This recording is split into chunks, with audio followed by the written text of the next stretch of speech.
Bring me some meat. Welcome to Graygarden, darling. Off you go, then. This is the Commonwealth's first and only hydroponics facility run entirely by robots.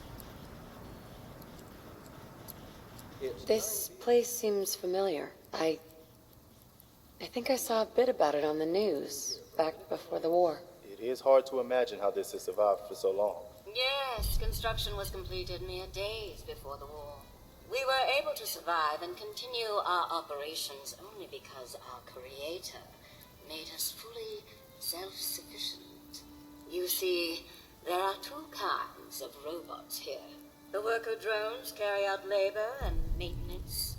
We supervisors, that is myself, Green and Brown, possess sophisticated cognition processors. We are capable of complex analysis and decision-making, a testament to the genius of our creator, Dr. Edward Gray. I remember him. He was one of Rodco's senior engineers, but more than a little eccentric. That's the second time you've said that you remember something before the war. I think you're a little confused, darling. You simply can't have been alive back then. Robotics and artificial intelligence were our creator's great passions, rivaled only by his love of television.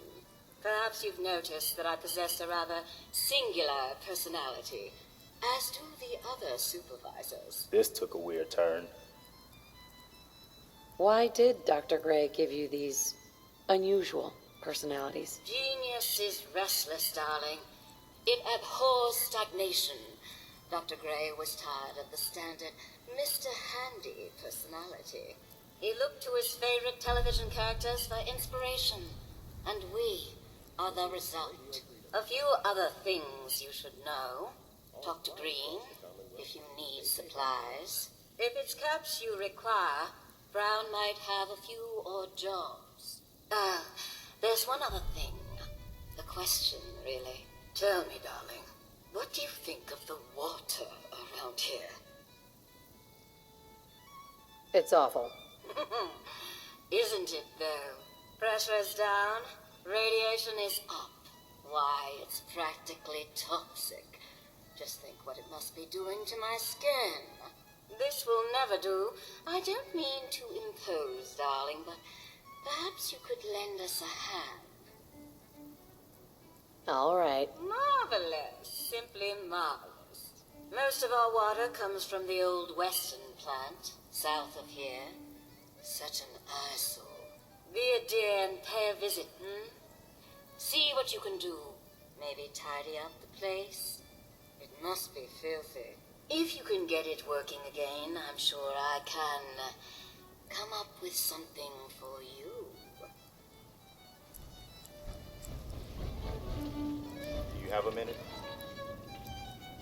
Sure, go ahead. When we first met, I admit, I had my doubts about you, but you've done nothing but impress me. You're just who the Minutemen needed to bring us back from the brink. Thanks. That means a lot coming from you. You've probably realized by now how important the Minutemen are to me. When I was a kid, the Minutemen were my heroes. They were the only good guys around, really. When I turned 17, I joined up with Ezra Hollis's company. He was one of the good ones.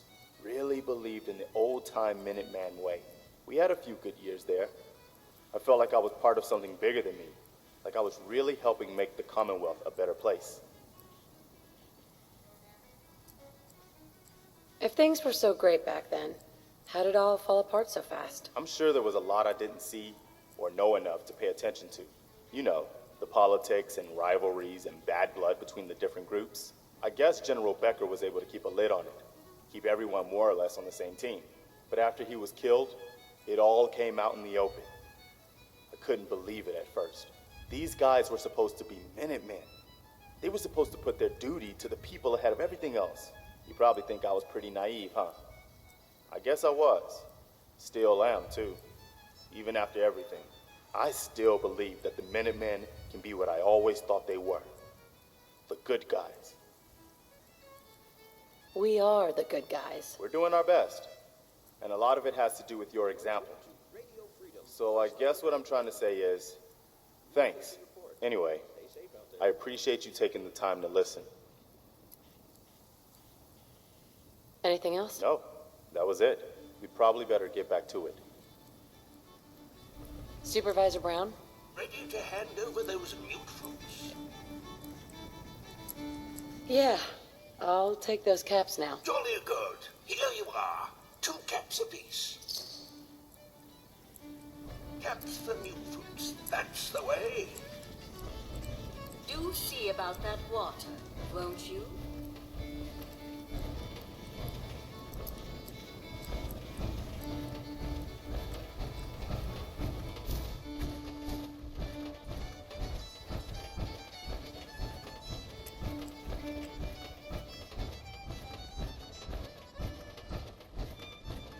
Ready to begin your fabulous shopping spree? You sound like a game show host. That's the correct answer. Well done. Ladies and gentlemen, should we tell the lucky contestant what fabulous prize she's won? Sure. Okay. Right this way, please. Let's take a look at your fabulous prize.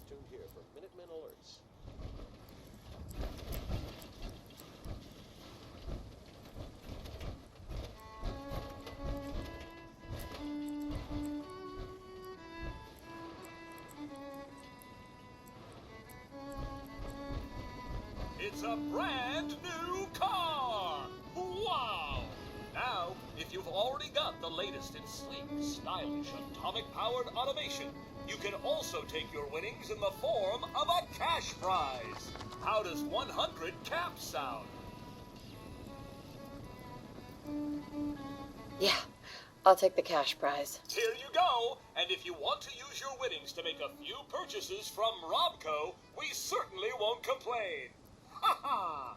Well, it's been a real pleasure. Thanks for playing! All's quiet across the Commonwealth. Stay safe out there.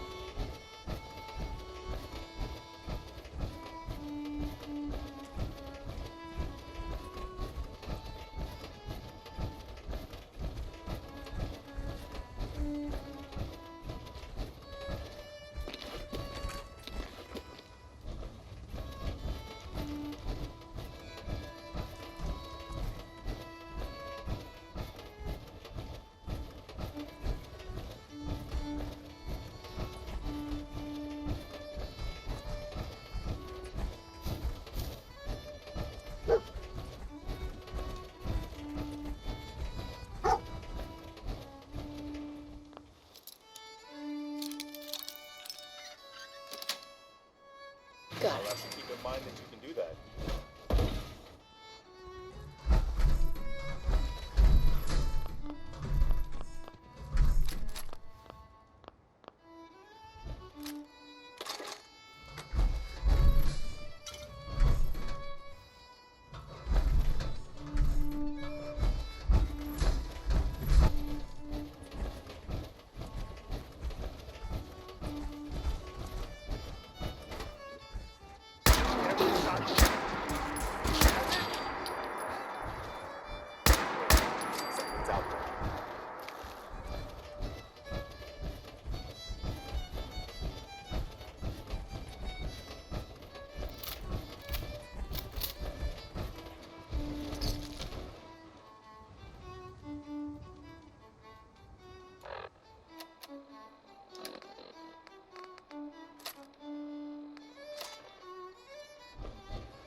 Over here.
This is Radio Free.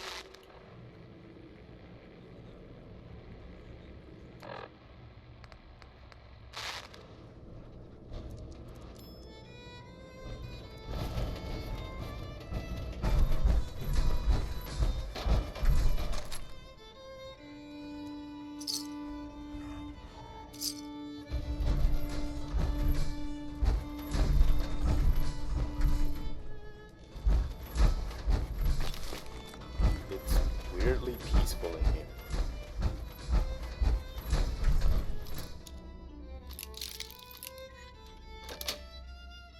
Yes.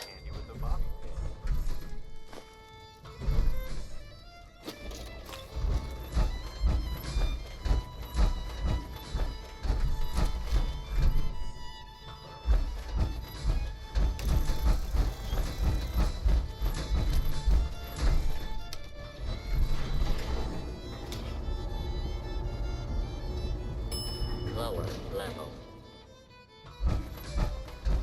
Hold up.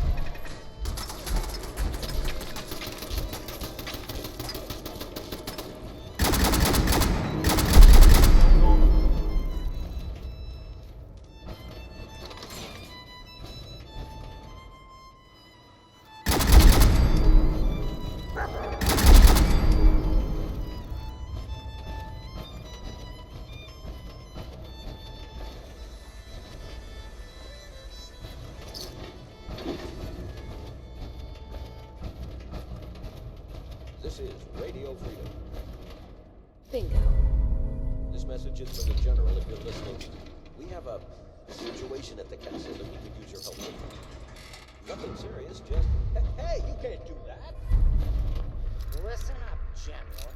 Get your honey over to the castle, pronto. This is Ronnie Shaw. That's it. Never heard of me, but you will want to talk. All right, don't get your panties in a bunch. You can have your precious life. Okay, yeah. Well, sorry about that, folks. Sweet.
Nice.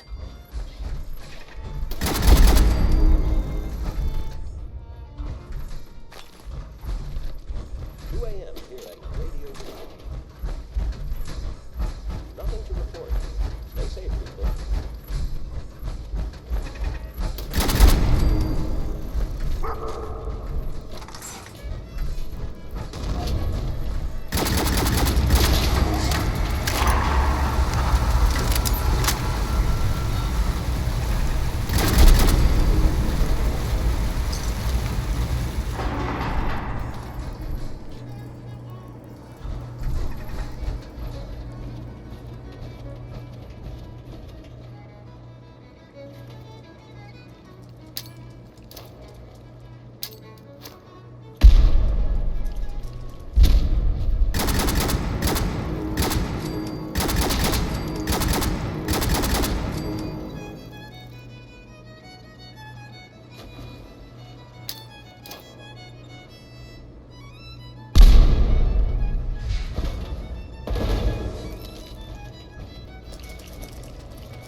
quite.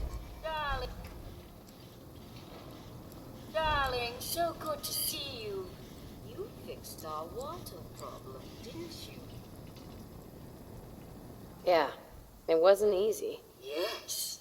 Yes, of course. Here, you can have some of our produce.